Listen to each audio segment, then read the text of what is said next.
I grew up in affordable housing, and there were gravel driveways between our houses, and we were on like a steep hill. And I'm sitting on the grass lawn on this blanket, and I look over, and there's the kids playing on the lawn on the other side of the gravel driveway. And I'm not on the X. Thank you. Thank you. See, I'm cozying up to Rob one way or another. But I don't want to make Andrew jealous. So and as you can tell, I use humor as a defense mechanism when I'm nervous. So I'm sitting on my lawn, and the kids are over there, and they're all playing, so I'm kind of trying to wave and trying to catch their eye. And one of them sort of mumbles to the other kids, and I can hear, it's only a driveway away, says, "Don't look at her. Don't talk to her. She's weird. Just ignore her." And I start to cry.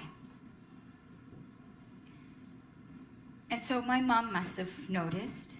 So the front door of our home opens, and Mom sees me on the lawn, and she says, "What's wrong?" And I said, "Well, I just want to play, but the kids won't come over to my lawn, and they're kind of saying some mean things."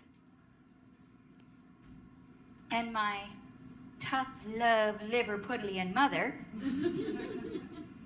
she says, "How's that working for you?" And shuts the door. So my little heart, 5, 6 years old, is thinking, my mom is pretty mean. And she's not mean. So I think a little more, and I realize I have every right to be sitting there crying.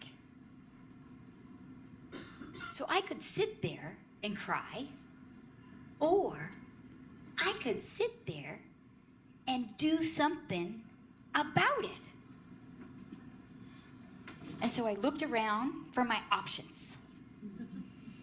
And there was a skateboard at the bottom of my grassy lawn on the main road. So I don't have my legs on, so I roll down my front lawn hill. And I like to say, I borrowed the skateboard. And of course, so I don't have my legs, but I do have this one fantastic, positively long arm. And so I sit on the skateboard, and I'll try not to leave the X. And I skateboard past, pretend I'm skateboarding past, the gravel driveway. And of course, they've got a big hill too. So I roll up their lawn. And when I get there, the kids' eyes are like these huge saucers, right? And I'm pretty sure somebody gasped and was like, "Oh," because they couldn't believe not only is this no arm, no hands, no legs girl rolling up their front lawn, but that I had kind of broke the defined boundary that he declared, right? I'm not supposed to be in that space. And I knew in that second that I had to speak first. I knew if the bully got to say, and you could see his eyes steaming up and getting ready. And so I knew in that environment. And so I was petrified. I can still feel it right now. Like I'm thinking of that moment and my stomach's in knots. What the heck was I thinking having cheese, French onion soup? I got all that cheese going on right now.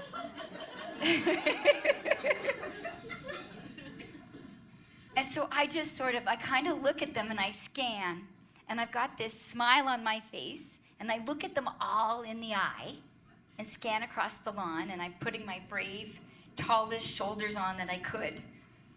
And I just said, "Hi, I'm Tracy. Can I play?" And I took the kid by surprise. Was the last thing he expected. So he replies, the tough one, "The new kids always it." No, they're playing tag, they're playing hide and seek. And I'm like, well, I have no idea how, without my legs on, I'm going to play tag with all these long-legged Akeems in my neighborhood. Okay? I grew up in Scarborough. We have a lot of folks who are from Jamaica in Scarborough. We have a lot of long-legged kids. But it was the redhead that was the bully. It wasn't anyone from Jamaica. And so I knew, even though I had no idea how I was going to play tag or hide and seek with these guys, I just had to jump in. So I said, "Okay." And I have no idea why, but nobody ran off their front lawn. They all stayed on that grassy area. So I could walk on my knees, on my stumps, and I could roll around, and I could play tag, and I could play hide and seek. And nobody ran on the gravel driveway. And so back to this boardroom, when, there was this pilot whispering to this ramp guy, "Today's gonna be a waste of time. Look who they sent." And I was thinking that flashback to that little girl on the front lawn. So I took a deep breath, and I put on a smile, and I went over and I made pleasant eye contact with all these big bully union leaders. And I said, "Hi, I'm Tracy. Shall we get started?" And we busted up pilot strikes, and we got through mergers, and we got through bankruptcy. I went on to Shoppers Drug Mart and supported busting pharmaceutical reform as a facilitator. I didn't have the brilliant ideas. Clearly eating the cheese soup. But I helped them figure out that we can increase beauty. We can increase baby. We can increase food, right? Shame on Shoppers Drug Mart for losing all that money all those years. And then with Uber, when Uber was told no, we're a very passionate group of taxi drivers. I helped support bust Uber into Canada when they were on their last round of no, going into City Hall. I didn't know that day on the front line that I was going to end up growing up to be the shoelace leader. I just wanted to play. And now I'm lucky enough to be a transformational leader out of 160 countries with these 9,000 applicants like yourself, able-bodied, meaning you've got arms and legs. But Akeem taught me, use what I got. Not everything is artificial. That wasn't in the script. And, falling out of sailboats and growing up to be a World Cup sailor.